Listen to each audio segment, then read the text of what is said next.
There is a kind of respect that cannot be asked for. It cannot be bought with money, earned through clever words, or forced with power plays. Real respect comes quietly. It is not announced. It is not demanded. It is recognized. It happens when people feel the weight of someone's presence, when they sense composure, when they realize nothing can easily move or shake that person. The Stoics understood this better than anyone. Marcus Aurelius, who held the most powerful position in the world, reminded himself daily not to seek applause or validation, but to live in harmony with his values. Seneca wrote letters urging his friends to never compromise their dignity, no matter how tempting it was to please others. Epictetus, once a slave, taught that the strongest person is not the one who can control others, but the one who controls themselves. To demand respect without words, one must embody it. Not by performance, not by appearances, but by living according to principles so deeply that others cannot help but notice. These Stoic lessons, drawn from their wisdom and shaped for modern life, are timeless, and if practiced, they create a life where respect is inevitable. The first lesson is to never lower yourself for approval. Marcus Aurelius said, "Waste no more time arguing what a good person should be. Be one." Respect dies the moment you bend yourself out of shape just to be accepted. How many times do people silence themselves, exaggerate who they are, or compromise their values just to be liked? It feels easy in the moment, but it leaves a bitter taste, because deep down you know you've given away a piece of yourself. The Stoics taught that true dignity comes from within. When you stop begging to be noticed and instead embody the principles you admire, people begin to recognize it on their own. Approval gained by lowering yourself is fragile. Respect gained by integrity is permanent. The second lesson is presence. Epictetus reminded his students, "First say to yourself what you would be, then do what you have to do." Presence is not about being the loudest in the room. It is about living in such alignment with your values that people feel your steadiness. Think of the difference between someone who talks endlessly about discipline and someone who quietly lives it every single day. The first may be heard for a moment. The second is remembered for a lifetime. Presence does not mean arrogance. It means authenticity. No masks, no performance. Just consistency between your inner world and outer actions. People respect those who are real, those who are whole, those whose lives do not need explanation. The third lesson is restraint. Seneca said, "No man is free who is a slave to his passions." Anyone can explode in anger, chase every desire, or collapse into jealousy. That is common. And what is common is not respected.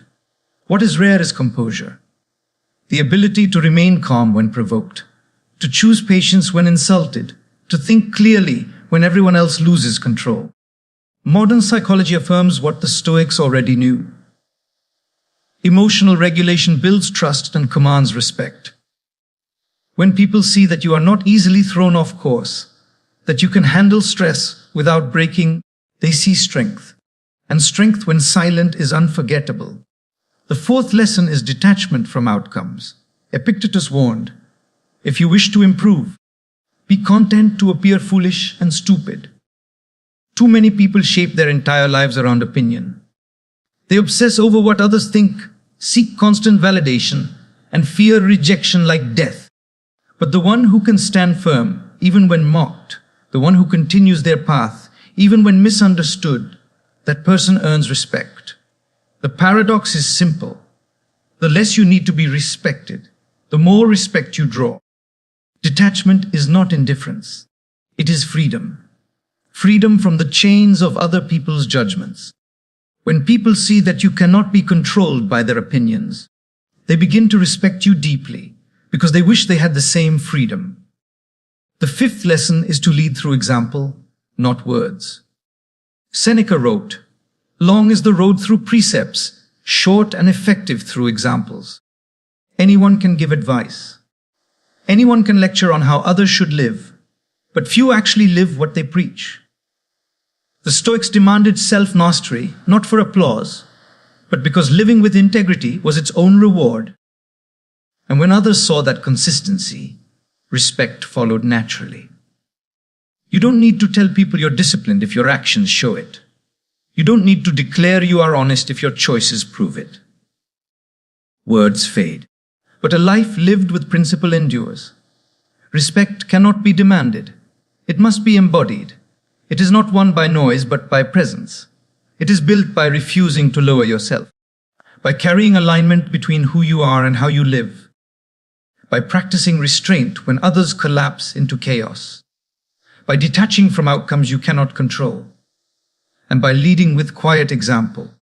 These are not tricks to impress people. They are transformations that shape you into someone whose very existence commands respect without a word spoken. If you live these lessons, something begins to shift. The constant hunger for approval fades. The endless need to explain yourself dissolves. The fear of rejection no longer holds you hostage. What grows in its place is steadiness, a calm center that cannot be moved by praise or insult. People begin to feel it around you. They may not know why, but they pause, they notice, and silently they grant you the respect that chasing never earned. Take a moment and reflect. Where are you still handing away your dignity? Where do you lose control? Bend for recognition or speak just to avoid silence? These questions aren't easy, but the answers shape who you become. Write them down, confront them, share them if you wish. Your truth might help someone fighting the same battle. If this message resonated, subscribe for more. The Stoics' new mastery is not instant, but built day by day, choice by choice until it becomes your character. Start small. Carry one lesson today, another tomorrow. With time, you'll stop chasing respect and become the kind of person whose presence is respect itself. Quietly, naturally, inevitably. Marcus Aurelius said, "The best way to avenge yourself is not to become like the wrongdoer." Live with such calm integrity that you need no defense, with such discipline that your silence has weight, and with such steadiness that in a noisy world your presence speaks louder than any voice.